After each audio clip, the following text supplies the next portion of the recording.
What's up, legends? In this video, I want to do an experiment with you guys and see if we can actually make money from flipping Pokemon cards. Now, Pokemon card flipping can often get a bad rap and it's often associated with scalping. So here's what I'm not doing. I'm not going to Target and buying up all the sealed Pokemon card products and then selling it on eBay for 2 to 3 times the price. Instead, the way I'm approaching Pokemon card flipping is by getting cards graded to hopefully increase the value of those cards and then sell it for a little bit of a profit. So with that, of course, we're not going to be able to do that all in one day, and so I'm thinking this will actually be a 3-part series where today I'll walk through some of the initial steps of choosing the cards that I'm going with and the grading company and all my rationale with that, and then of course in future videos we'll be seeing what we got on our grades and then seeing if we can actually sell them on eBay and make a profit. And of course, you guys know by now that I'm a collector at heart, and so pretty much anything we make from this transaction is just going to go right back into buying cards for my collection. And of course, you will want to subscribe below to come along the journey with me so you don't miss the future videos. But guys, I really hope you find this helpful. If you've ever thought about flipping Pokemon cards before, maybe you can learn something from my process here, but let's get into it. So in thinking about this, the first thing that I've been kind of trying to figure out is what is the play? So essentially, what is the Pokemon card that we see some value in, that if it were graded in a 9.5 or a 10 especially, would it be more desirable? Would people want to actually pay a little bit of a premium for that card? And so for me specifically, because this is the first time I'm doing it, I don't have a huge amount of capital. I'm also trying to think about what card is one that I think is pretty affordable, that we can actually pick up several of and actually make that play with a little bit of a cheaper card. So what I decided to go with is actually the new Radiant Eevee card, the promo card through the Pokemon Go set, which I just personally think is a fantastic card. Even for a promo card, this card is really only worth about $5 raw currently. But yeah, I mean, just thinking through it, it's a shiny Pokemon. It's Eevee. People love Eevee, and I'm also just going off of my own personal preference as well, because to some extent I want to still enjoy this process. I think I'm not just doing this to make money. I'm also seeing if we can have a little bit of fun along the way, and this is a card that I just love and I really can't get enough of it. And as you can see here, we've got a whole bunch of it here.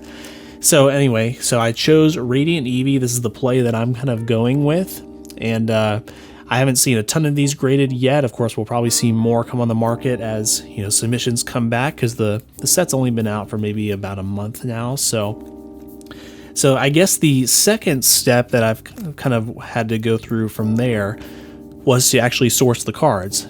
So figure out how we can get a bunch of these cards and find a few that would actually maybe grade a 10, potentially grade a 10. And so what I initially did is I actually went to TCG Player, and I've actually really never purchased from TCG Player that much, but I thought maybe if I find someone who's selling a whole bunch of them, there's got to be at least 1 or 2 in there that maybe has some good centering and some good condition on it. So that's kind of what I did. I think I found one seller that was selling 6 of these, and another one who just sold 1 that actually had a photo with it. So here are the ones that I have here, but I'll be completely honest, this was not really a very successful strategy in the end. So the person that sent me 6, they literally sent me some of the worst centered cards I've ever seen. Now, of course, it's, you can argue that this card is one that's kind of hard to find with good centering, which is definitely true. I've been finding that is true. But, I just kind of expected that we could at least find 1 or 2 with decent centering. This one's not horrible, but it's definitely crooked. It's crooked. The top is a little heavier than the bottom. Yeah, but these ones from TCG Player honestly were a bust, and I probably would not do that again. Now, so what I did after that, I thought this would be a little bit easier than it would be, but what I did after that was I started searching eBay. So I started looking for listings where I could actually see the photo and see what the card condition looked like on the front and the back. And so I thought I'd found a really solid one. I honestly, it seemed like it had perfect centering. And so that's this card right here, or supposedly is this card, but when this card came from that seller, it actually was not the card that was pictured on eBay. So that was really unfortunate, because look how bad this centering is. The bottom is so thin compared to the top. Well, you can't really see the back because I just still have it packaged up, but needless to say, this was not the card that I had actually ordered. So thankfully, I'm actually going to be able to get a refund for that, because the guy he was willing to do that, and he saw, I shared the picture with him, he saw that it definitely wasn't the same one. So that was kind of a bust as well. So here's kind of what we've been left with. We've actually, I think pretty much the two cards that I have here, actually they both came from a Radiant EV collection that I personally opened. So we have two right here. This one we opened pretty recently, and it has some pretty decent centering. It's not perfect though. I feel like if you look at it closely here, the top is just slightly heavier than the bottom. I'd say left to right looks perfect, but the top and the bottom are not quite perfect. But who knows? Maybe it has a chance at a 10. This on the back though, unfortunately, I feel like the centering looks probably even more apparent or even worse than the front. So that one is the one I'm least sure about, but I kind of wanted to be able to get 3 cards at least to send in. We've got this one right here. And this one, yeah, this one was actually the very first one that I opened. And I feel like it actually does have pretty good centering after looking back on it. And so, you know, obviously that's the first thing, because I feel like if it doesn't have good centering, it's probably not going to get a 10. But of course, after that, it also has to have some good condition. Let me pull this one out here, because I do want to double check on this, because I'm almost seeing like a white dot at the bottom. I don't know if that's just, I think that was actually in the sleeve. I think that was just like a white speck. But yeah, looking at this, I feel like this one looks pretty good.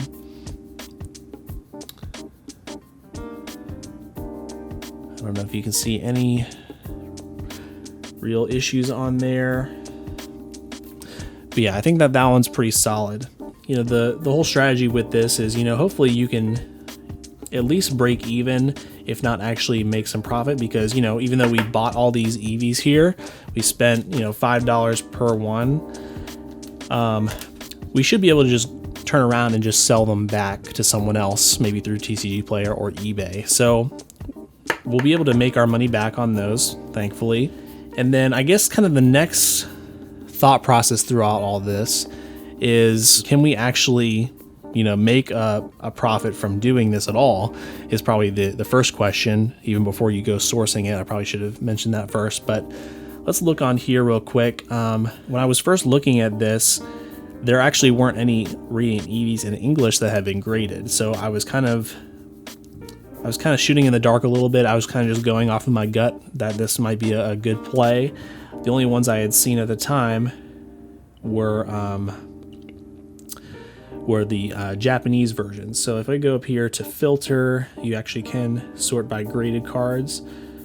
Go to yes, and there actually are some available now. We actually need to go to sold listings here. Yeah, so here, you know, if we were able to go with PSA, actually I didn't even see this one until just today. So this PSA 10 went for $205. So, you know, a $5 card turning into $205, not bad at all. Obviously, we're going to have some other costs like grading, but we'll talk about that in just a moment. Here is this looks like a pristine 10 in CGC. It went at auction for $71, still not bad. A 9.5, and this was a Japanese, so it's a little bit different, but you can kind of, you know, you might be able to kind of consider this, you know, comparable to some degree. So this is a 9.5, no subgrades, and it went for $42. I guess the way that I've been thinking about this in general is, you know, with whatever grading company we go with, can we make money if we get a 10? Can we make some profit off of that? And at the very least, if we get a 9 or 9.5, can we at least break even? So we're really shooting for the 10, but we also don't want to lose money in the process. So here's another one. So that's a PSA 10 122. Yeah, there's definitely more coming up here than even I had last seen. So here's a good example. So this is another 9.5 that went for $41. So I do think that based on that, we actually would probably break even, maybe even make a few bucks. Even the 9, we don't know exactly what that went for because it was they took a best offer, but somewhere around $40 most likely. I'm trying to find. Here's another pristine 10 in CGC. So that one went for $124. So we could potentially get a little bit more.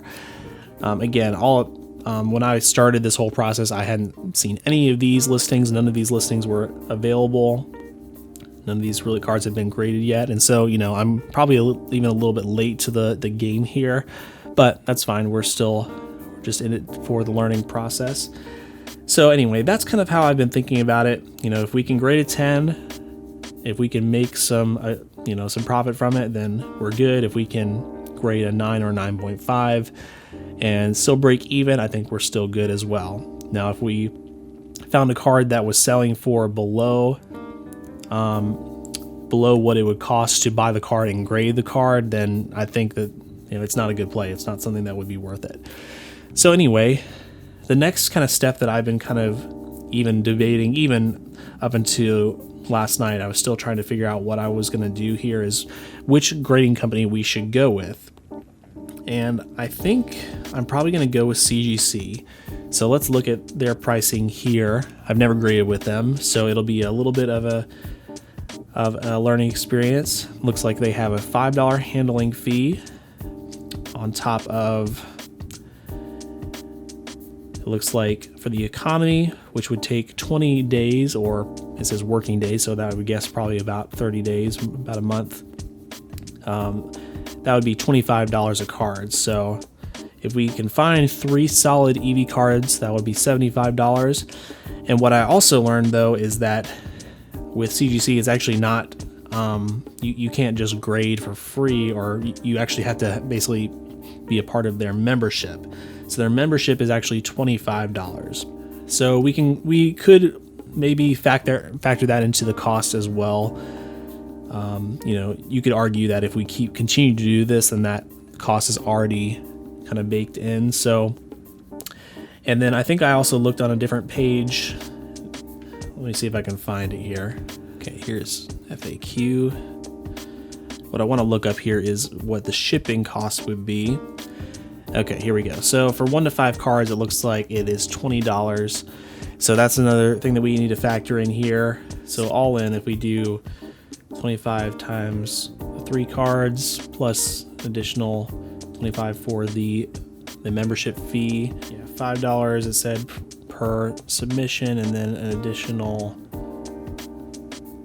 20 for the shipping. So we're looking at $125 divided by 3, so $41. That's kind of break even. Obviously, we could take out the membership fee potentially from that and still feel like we did well. But yeah, that would be probably where we're gonna break even. Of course, there's also the cost of the card itself. Anyway, we'll kind of go into that probably in a future video to see if we actually made money. But these are just the way that I'm kind of thinking about it. And like I said, I was kind of debating because I personally am not a big CGC fan. At least as a collector, I don't really like the way the slab looks. I'm more of a Beckett collector, but in the end, we're trying to sell these. It's not really going to be for my personal collection, so it may not matter.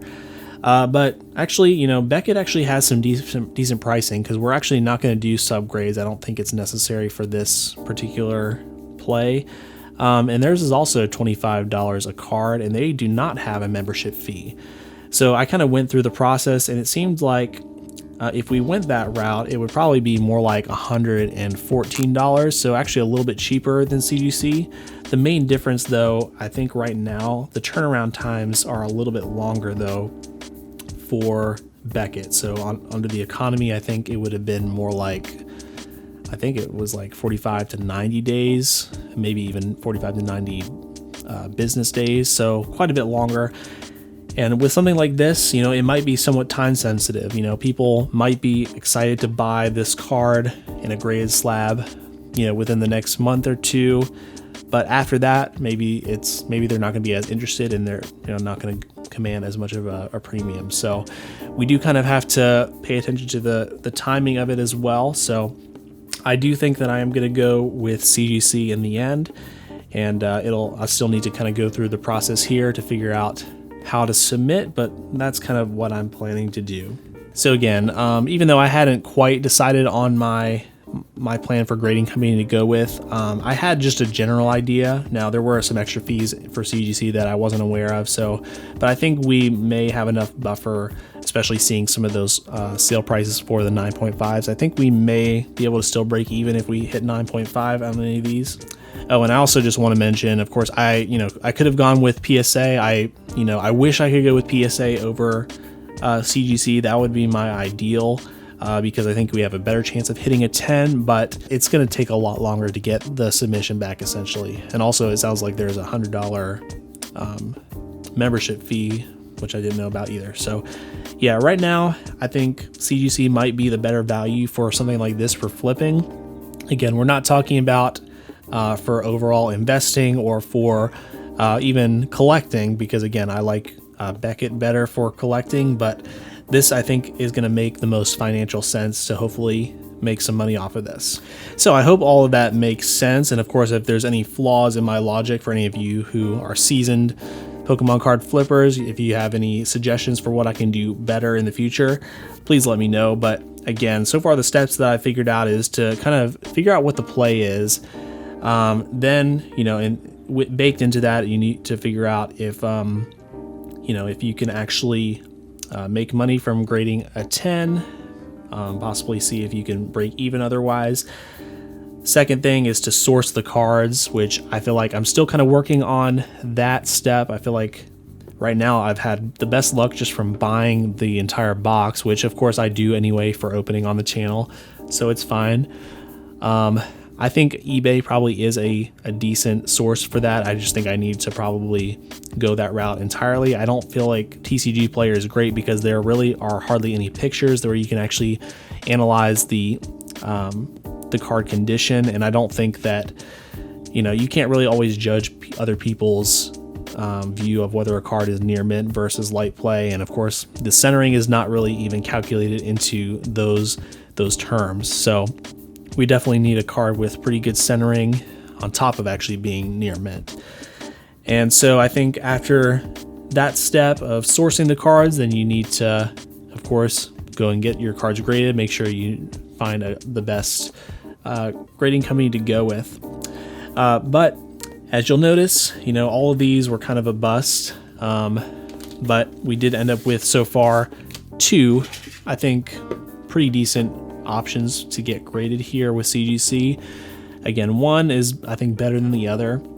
Again, like I said, I would still like to send 3 in for the purposes of this experiment. And so I actually did pick up another Radiant Eevee box here, and I feel like this card, it seems like it has some really good centering, just based on the front here. Of course, we'll see once we open it, but anyway, guys know I always like to open up Pokemon cards in my videos, so we're going to open this up today to grab this card, hopefully check on the condition of it, and then we'll open up the rest of these packs just for the fun of it, so please stick around for that. First, we got our playmat, which, by the way, you know, I have been able to sell at least one of these, so, you know, you can make a little bit back from opening these. Here's your Pogo codes. Let's grab our packs out of here. Got your little Eevee pin, which is pretty cool. And because this is kind of our last chance, at least for now, to get a really good Eevee card here, we're going to be very, very careful getting this out. Have a code card there. Let's take a look at this guy.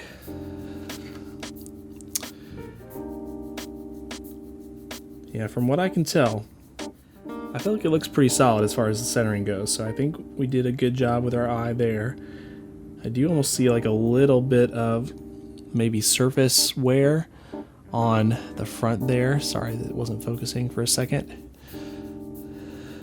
Let's check the back. And this is the weird thing about these cards. I'm noticing like sometimes the centering looks pretty good on one side, but like horrible on the back especially. Yeah, it's not looking as good on the back here.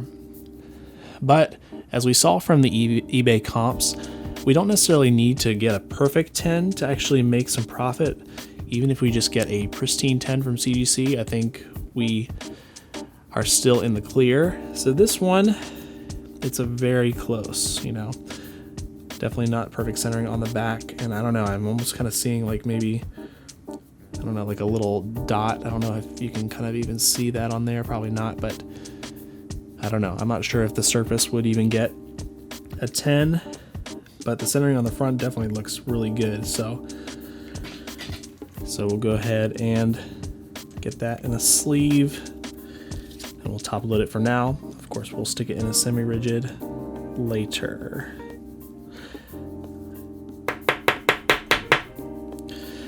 All right, so I think we have 3 solid candidates here. For grading, we will see what happens. We're gonna send these off to CGC, and we'll, in the second part of this video, we will do a return video and see exactly what we get. And then I think the third video will be showing exactly what those sold for on eBay or wherever else. So yeah, you can stay tuned for that. But hey, let's have some fun now and open up some Pogo packs here. Still would like to get the gold Mewtwo and the rainbow Dragonite. That rainbow Dragonite especially sounds like it's pretty hard to get. Let's see if we can today. We got the Psychic Energy to start. Unpheasant, Rare Candy, Camerupt, Natu, Slowpoke, Bibarel, Pikachu, Reverse Sylveon, and we got Dragonite V. Not bad. We'll take him. Pulled that guy a few times though. So yeah, based on this whole experiment and this whole experience, you know, it might help me determine if I actually want to continue doing some more flipping in the future. And again, for me, it's just, you know, a way that I can kind of make my cards go further and, you know, have more funds to invest back into my hobby here. So yeah, I mean, I think it's a kind of I think it can be fun. So we'll find out. We'll find out if it actually is fun or if we just get completely burned by it. Here we go. Ambipom, Alolan Raticate, Larvitar, Alolan Rattata, Reverse, Blanche, Blanche, and we got Alolan Executor V. Nice. Nothing crazy. Actually, I just realized I needed this card for my master set, so that's a win. I, of course, had the promo version from the box, so I almost thought it was the same one, but yeah, that one's different, so I needed that one.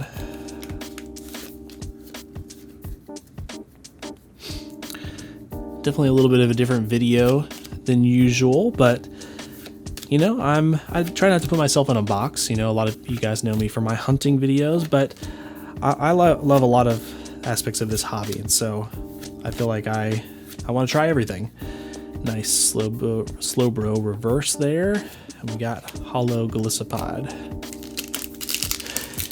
I don't know, there's something about my personality. I like to try everything. I end up being kind of a master of none, or sorry, I feel like I'm getting this this saying wrong, but you guys hopefully know what I'm saying. Spinarak, Alolan Rattata, Onyx Reverse, and a Hollow Charizard. Not bad. Can't go wrong with that guy. A jack of all trades, but a master of none. That's what I was trying to say. Yeah, I definitely can look back at my life and pinpoint that in a lot of ways, which is fine. Whoops, that was a mistake. I think I did a 5-card trick or something. So, did we get a Radiant card? Nope, we did not. So,